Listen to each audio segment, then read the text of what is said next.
sometimes when I was broke, I would invite myself to a nice dinner. My mind would tell me, hey, like, you can't afford that, like, you shouldn't be going out. But then I said, well, I want to experience this, because if I experience it, I'll be able to want it more. How am I supposed to want something that I haven't experienced? So, okay, well, let me experience a nicer dinner, and now I have something to work towards. Well, I want more of this experience.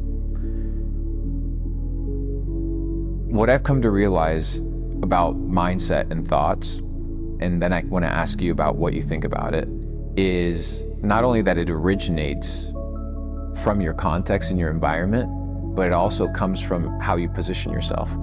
The environment, the friends, the music, the food, all these things are choices that you get to make that, once again, maybe are a factor to all the components that are taking place to develop, free thinking or develop a worldview, but it's definitely important. What do you think? I think the mind acts as a radio receiver, and the frequency to which you tune it determines the quality of thought you receive. So if you're tuned into a negative radio station and the avenue to do that is through your programming. So once again, how do you tune the radio station? Yeah, awareness, I believe, like you said. How do you develop awareness? I think there's a lot of ways, but I always go back to meditation. So action. Yeah. Right, so it all comes down to how you behave. Yeah. How you behave dictates and controls the quality of your thoughts, because it's what dictates how you position yourself. So it all comes down to action. That's why life, there's formulas and recipes to success, which is what I talk about. Yeah. There's ways to win. When I meet entrepreneurs, I can tell whether they're going to succeed or not based off of the patterns and behaviors that they instill and that they showcase in their life. I know people that are going to lose in life and people that are going to win based off of what? Their behavioral patterns. Patterns repeat themselves all across the universe. Yeah. So we understand that for every action, there's an equal and opposite reaction. So if you see somebody inputting negative behaviors, you can very much dictate what the outcome is going to be. Yeah. Once again, if you understand these things, you begin to act in accordance to that which you want. And the mindset isn't something that you have to have turned on all the time. That's what people neglect. The mindset is just supposed to direct you. And once you have the direction, you just have to go. Most people, once again, they don't set the direction and they don't have the steps on how to get there. That's why mentors are important. That's why community is important. That's why understanding and surrounding yourself with people that are older and more experienced is important, because it's going to give you the data sets and the information in order to navigate. Yeah, I agree. I think one thing you touched on earlier before was that you invited yourself to the dinner, right? And I think that was you tapping into the correct combinations of patterns that would occur in that experience if you could afford it. And that gave you the insight into what it feels like. And because you installed that in your mind, that's a big factor of the action that you took. So it's all, like you said, a feedback loop. So I think it's very important to expose yourself. We'll talk about positioning, but also exposure. I think exposure to, if you want the finer things in life, then the finer things in life is going to break that barrier of the limiting beliefs that you have in your mind. Exposure to what? Exposure to feedback. So what is feedback? Feedback is information.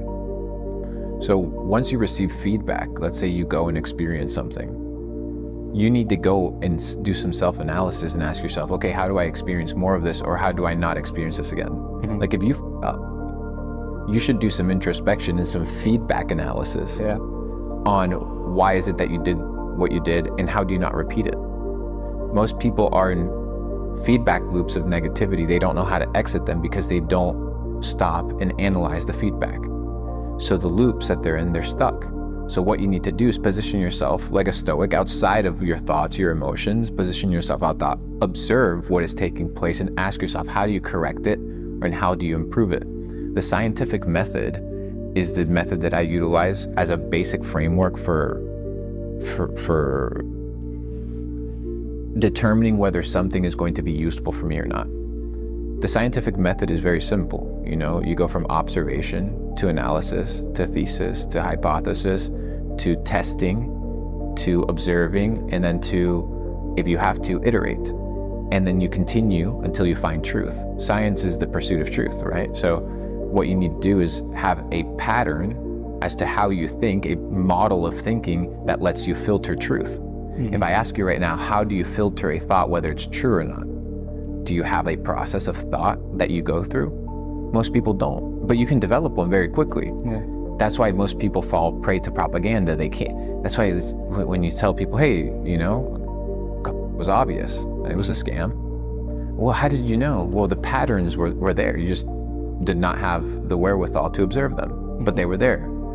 I'm not alone. Hundreds of millions of people observed the same thing that I observed, but you didn't. Why?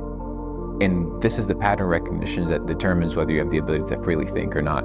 And these molds, these filters, are going to help you determine whether you have the ability to find truth or whether you're going to be stuck in some matrix feedback loop that somebody's told you about.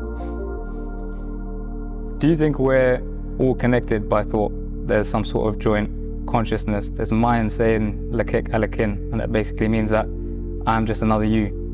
I mean, once again, if we're receivers of information and we're operating off of a frequency, you can vibe with somebody by being in the same frequency state. That's why when two people smoke a joint, they can hang out together because they're in the same vibe. Yeah. That's pretty much the most basic example for the average person to understand. When you go to a concert, you're listening to the same music, the same vibes, the same frequencies. You start, getting in rhythm. You go in bed, you cuddle with your girl, your heart start beating at the same pace. You feel connected, right? You're vibrating at the same frequency. Many instances of life. So yes, you can be connected, but you can also be highly disconnected to people because you're in a completely different plane of reality. So it also depends on where you are. But once again, you'll attract the people that you deserve to attract based off of who you are.